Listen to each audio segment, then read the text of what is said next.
All day long, we have been thinking and speaking the word I. In fact, not just all day long, but throughout our entire lives, we have continuously referred to I. What does this word I refer to in our actual experience? It obviously refers to that which has remained ever present with us throughout our lives. When you were a 5-year-old girl or boy, you referred to yourself as I. Likewise, the 10-year-old, the 20-year-old, the 30-year-old, etc. Always I was at the center of experience. And there was not a moment when this I was not present. Even in deep sleep we refer to the experience of deep sleep by saying, I slept. Which is an acknowledgement of the presence of ourself. Even in deep sleep, we say, I dreamt. I was present throughout my dreams.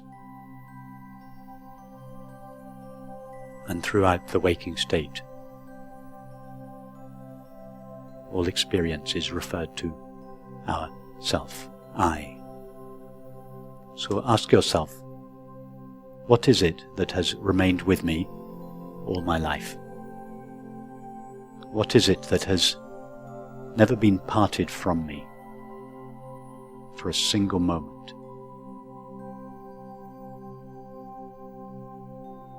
A thought disappears every time it comes to an end. So our thoughts are always being parted from us. They are always vanishing.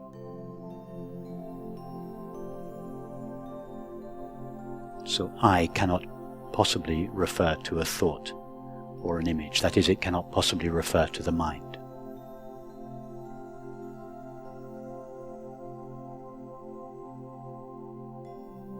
Have any of your feelings remained with you all your life? Obviously not. So we cannot refer to a feeling when we say I.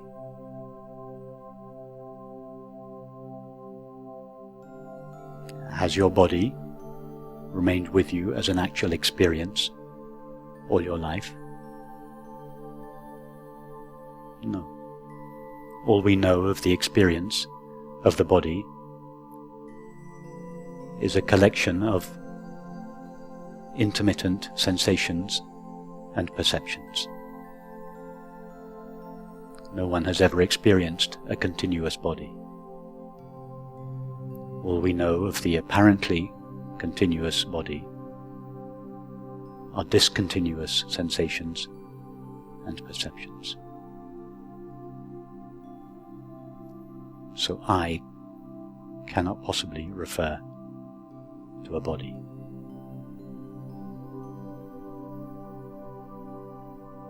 And yet we use the word I almost more than any other word. I is the most important thing in our lives.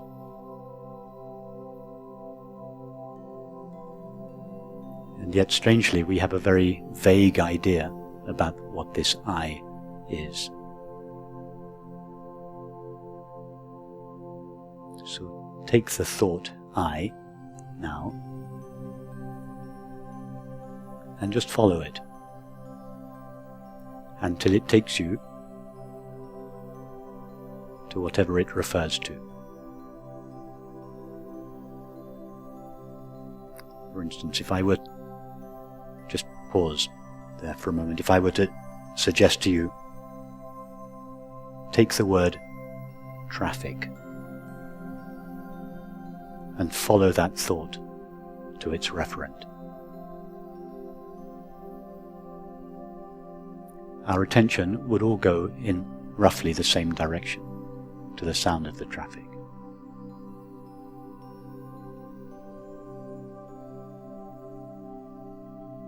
If I were to suggest, take the thought foot,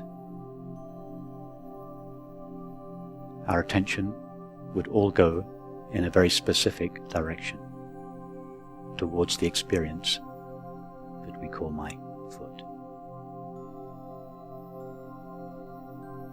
Now take the thought I and follow it wherever it takes you. Having established already that I doesn't refer to a mind or a body, that is, to a thought, an image, a feeling, or a sensation.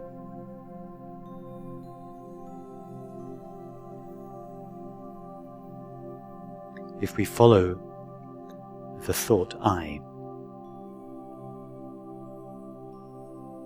it will eventually lead to the end of thinking.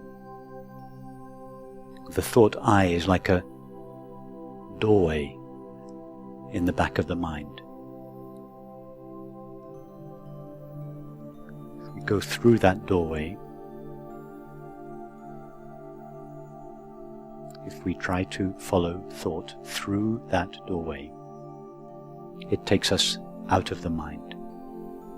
Thought comes to an end as it goes through that door.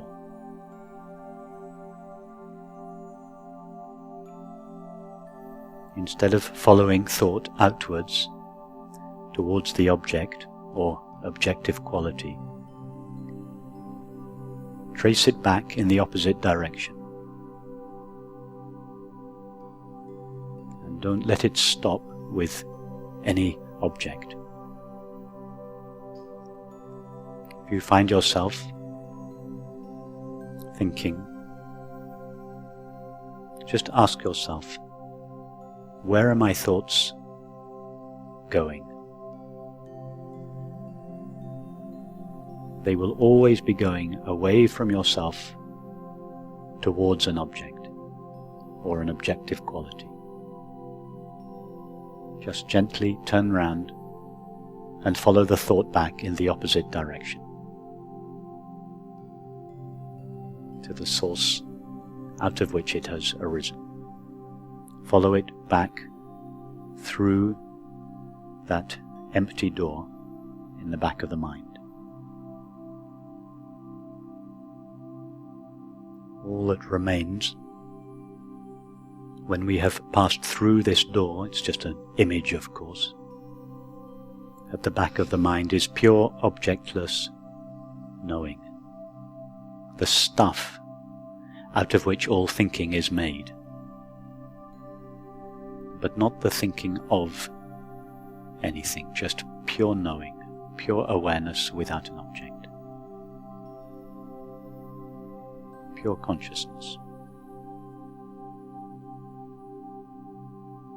It is this consciousness that is the substance of all thinking. And in the absence of thinking, this pure consciousness or awareness simply remains as it is, empty, pure empty knowing, not the knowing of anything, just pure knowing, like empty space before it has been filled up with any objects. But it's not a physical space, it's a knowing space, an aware space, in which there is just itself, just the knowing of itself before it knows anything, full of itself, full of pure objectless knowing. Dimensionless awareness, full of itself but empty of objects. Just abide knowingly as this empty awareness.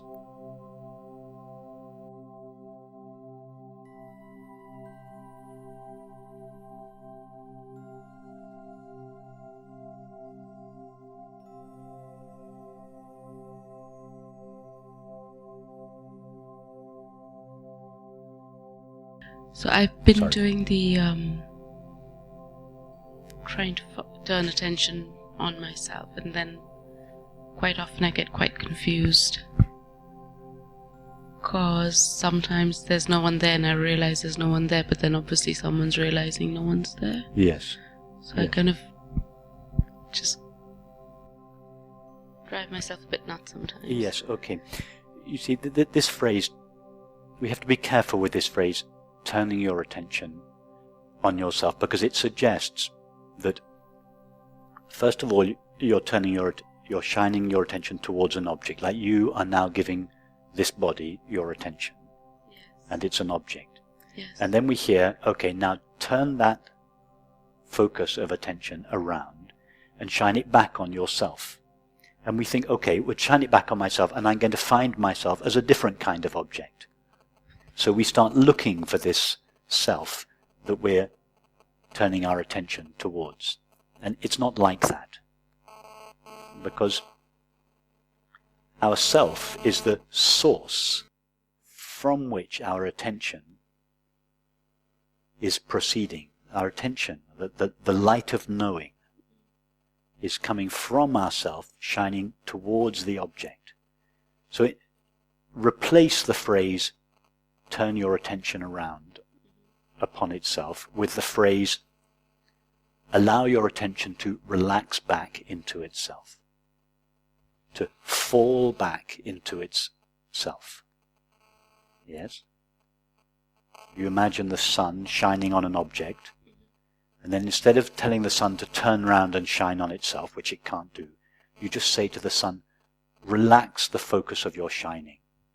Just let your light just sink back into yourself. It's like that.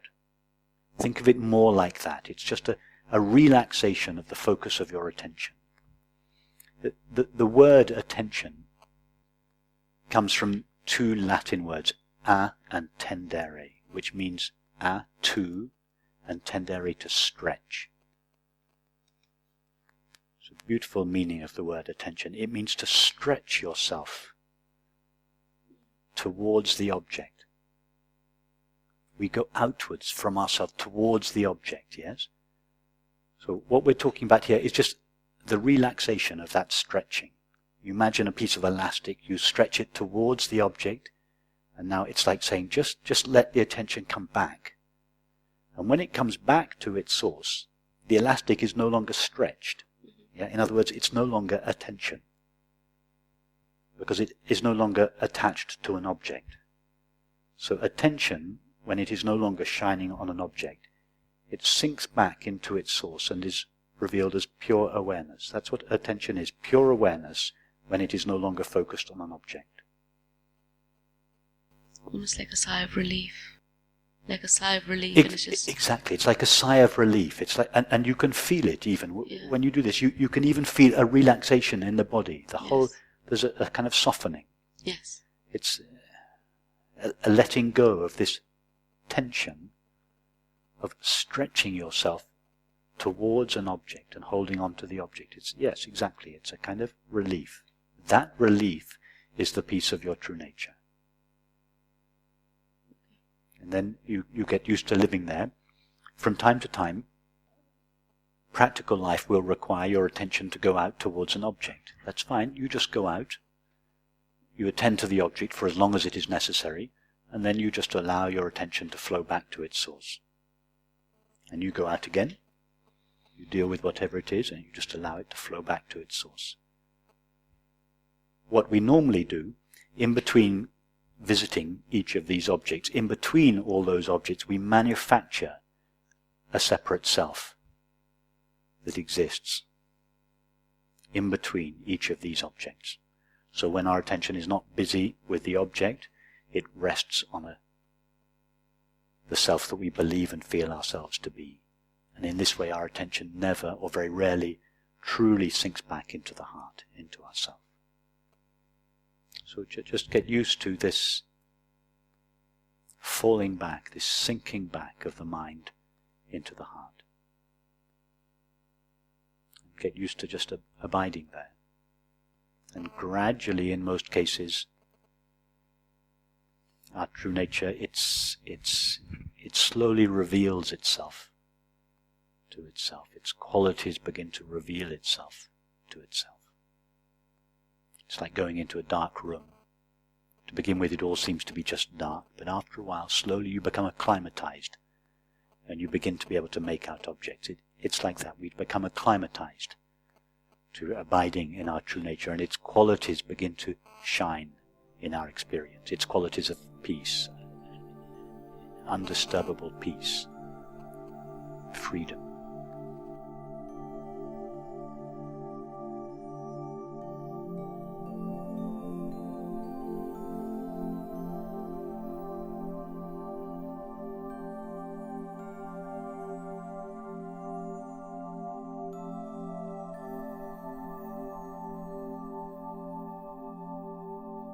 This morning, Rupert, you said something that I was wondering if you could elaborate on, and correct me if I don't get it right. I believe you said, don't allow any object to come into existence, only oneself. Is that correct? Sounds about right, yeah. Okay. Yeah. Well, could you elaborate on that? Because suppose I'm having a cup of tea. I'm allowing the cup of tea, the object, to come into existence. I'm not sure what you really meant. Okay, all right. What I meant was that separate objects, in this case the cup of tea, but it could be true of any object, such as a thought, or a person, or a sensation, or a cup of tea, that any object is an entity that thought has abstracted from the whole and credited with its own separate, independent existence. But if we make a deep exploration of our experience, we don't find a multiplicity and diversity of separate objects or selves. Experience is always one thing. If I were to ask you now, are you having 10,000 experiences or one experience? What would you say? One experience. Okay, and what if you had to try to name the stuff that your experience is made of? What would you say?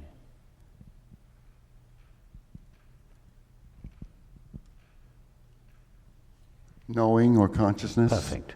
Knowing is the stuff that experience is made. So knowing itself, which is the sole substance or reality of your experience, is never divided into separate things. All apparently separate things in your experience are made only of knowing. So although experience seems to comprise a multiplicity and diversity of objects, if we make a deep investigation of those objects, we find only knowing. So what I meant was, although experience appears as a multiplicity and diversity of separate objects and selves, don't be fooled by that appearance.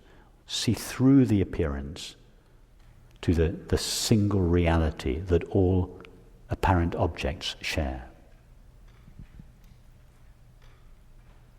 Teach me, my God and King, in all things Thee to see, and what I do in anything to do it as for Thee.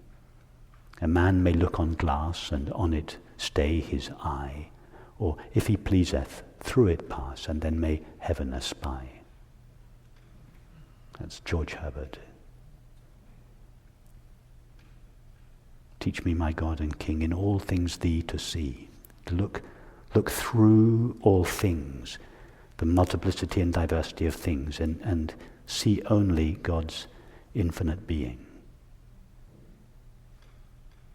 So I didn't mean to imply that objects don't appear. I am now seeing the appearance of 140 people, 140 chairs. There are innumerable objects.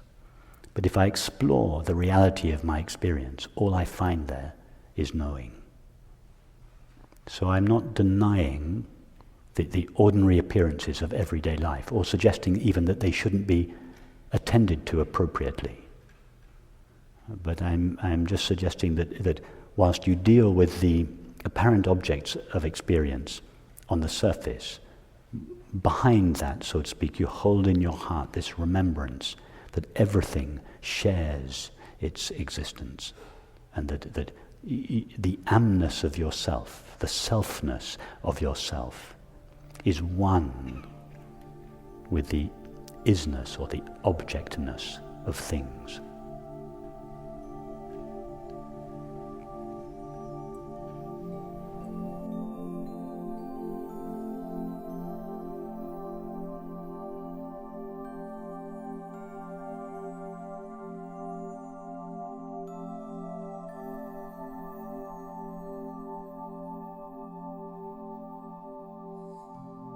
Is it important then to have direct contact with someone who's already self-realized? What's important is to have direct contact with yourself as you are, not as you imagine yourself to be. In other words, to give your attention to yourself. If you want to know what you are, you have to give yourself your attention. Now, yourself is the source of your attention. So instead of giving because all attention originates in yourself and it goes outwards towards the object. So what's necessary is to turn that attention around and give it back to itself, to shine its light of knowing back on itself rather than back on the object. That's all that's important. It's not important to have contact with anyone or anything, be that a person, a teacher, a book, a teaching. All of those are prompts, helps for some of us, for most of us, in fact. But no, it's not necessary, because all those friends and teachers and teachings and books and all they're going to do are going to help us go as directly as possible to ourself. So that's all that's important, is to go directly to yourself. If you keep doing that, are you guaranteed to succeed eventually?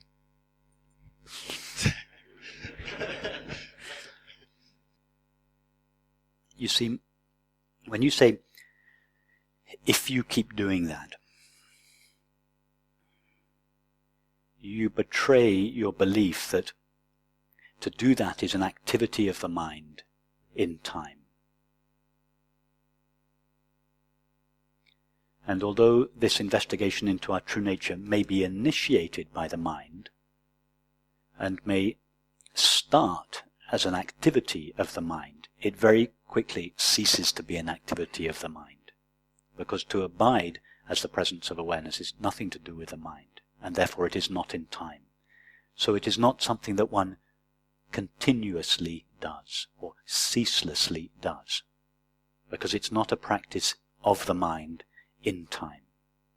So if I was to answer either yes or no to your question, I would subtly support the belief that what is being spoken of here is an activity of the mind. I think what I meant was, because I feel like I go through phases where myself, and then I'll go back out into the world and do stuff. So when you've returned to yourself, when you're abiding, because when I talk about turning your attention around on yourself, you can't, that's a metaphor. You can't really the sun can't turn around and shine on itself. It's too close to itself. Yeah.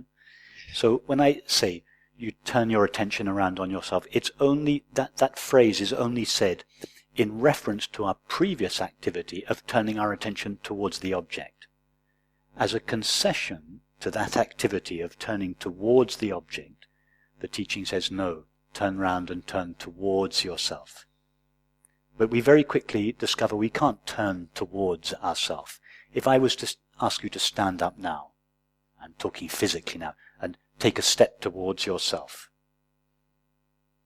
you can't do it. If I had told you take a step towards the window, you can do it. You can take a step towards everything apart from yourself. You can give your attention to everything apart from yourself.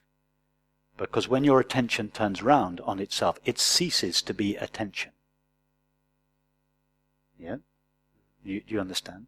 Yeah, it ceases to be attention. So as a concession to the mind that is going outwards towards objects, the teaching says, turn round and go back towards yourself. But that's only a concession to the object-knowing mind. When we turn around and try to give our attention to ourselves, we realize we can't do it because we're too close to ourselves. We already are that. We already are the source of attention. The sun can shine on everything apart from itself. But the beauty of it is that the sun doesn't need to shine on itself, because just by being itself, it illuminates itself. The beauty of awareness is that it doesn't need to turn around and know itself as an object, like it seems to know something other than itself in the subject-object relationship. The beauty of it is that just by being itself, it knows itself. That is why this process of giving oneself one's attention is, although it may be initiated by a turning around of the mind, it is actually more to do with simply abiding, being knowingly yourself, just to be yourself. And when you are yourself, when you abide knowingly as yourself, what happens to your question? If I do this for long enough, will I get there? You never ask yourself that question when you're abiding as yourself. You only ask that question when you're not. So the answer is abide as yourself. Give yourself its attention. Give its attention back to itself and see what happens to your question. So if I notice myself thinking and then I go back to I, yes, that's the only thing I need ever do. Yes, but don't discipline your thoughts. Don't make thoughts a problem. Be very, very loving with your thoughts. For instance, when you see a thought taking off, and notice first of all that a thought, you're always thinking about an object or an objective quality. Try now to take any thought now. It's always an object or an objective quality. In other words, it's always something other than yourself. Yeah? So, whenever you're thinking, you're moving away from yourself. You're going from yourself to the object. Okay. So all you need to do when you find yourself thinking, just say very gently, very lovingly to thought, where are you going? Don't discipline the thought. Just say to the thought, where are you going? And why? Is that the same process for emotion? Like if you notice, like sometimes I feel like I notice emotion and I'm not really clear that there's a thought. Yes. Yes, it's the same if you notice your emotion is also always directed towards some kind of an object. So you can trace your emotions back, your feelings back in exactly the same way that you can trace your thoughts back. But not through discipline or effort. That's just more of the same. It's a path of understanding. Somehow we have to encourage our thoughts to understand that when they're going outwards towards the object, they're going there for one reason alone. It's because they think that happiness will be found. when they get the object, when the thought arrives at its destination. So the more deeply convinced we become that the object or the activity or the state or the relationship cannot produce the lasting happiness that we long for, the more deeply we become convinced of that, the less and less impulse there is in us to go outwards to seek happiness in objects. And then thought comes to a kind of natural end. It brings itself to its own end. It's not a disciplined end.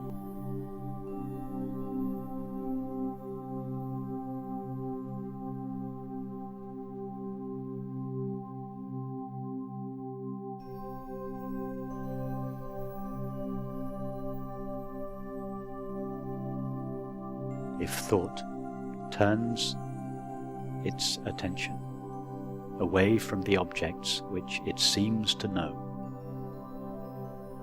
and turns its attention back on itself, it ceases to be thought and is revealed as pure consciousness. This open, empty, dimensionless, objectless awareness that we essentially are is not limited by any of the thoughts, feelings, sensations, or perceptions that appear within it. Just like the space of this room is not limited by anything that appears in it, it is not even limited by the walls. The space in this room only seems to share the limits of the walls, but in fact it doesn't. Likewise, the awareness which we essentially are only seems to share the destiny and the limits of the body-mind, but it doesn't. It was present prior to the appearance of the body-mind. It is present during the appearance of the body-mind, and it remains present after the disappearance of the body-mind. That is not something we discover when we die. We can discover it any moment. All we know of the body-mind is a collection of thoughts, feelings, sensations, and perceptions. And these are continuously appearing and disappearing. But you have never appeared or disappeared. Numerous times every day we experience the appearance and disappearance of the body-mind world. But we never experience the disappearance of ourselves. This is the great discovery to be made about ourselves, and this discovery is the source of true peace and happiness. What I essentially am does not share the limits or the destiny of the body-mind.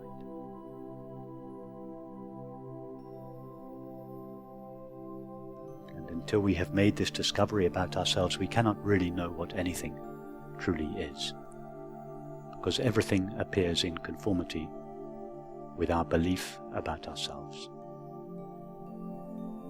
If we think I am a temporary, limited self, we will think that the world is a temporary, limited world. Everything appears in conformity with our understanding of ourselves.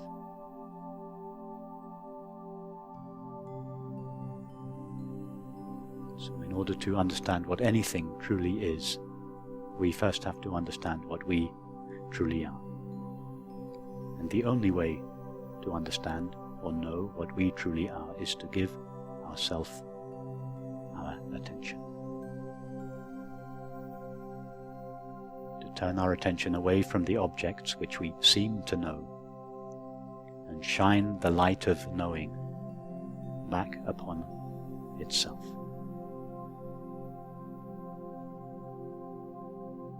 And it is in this abidance as in and as ourself that the memory of our true nature gradually, in most cases, suddenly in some cases, dawns on us. That is the royal road to peace and happiness, the direct path to peace and happiness.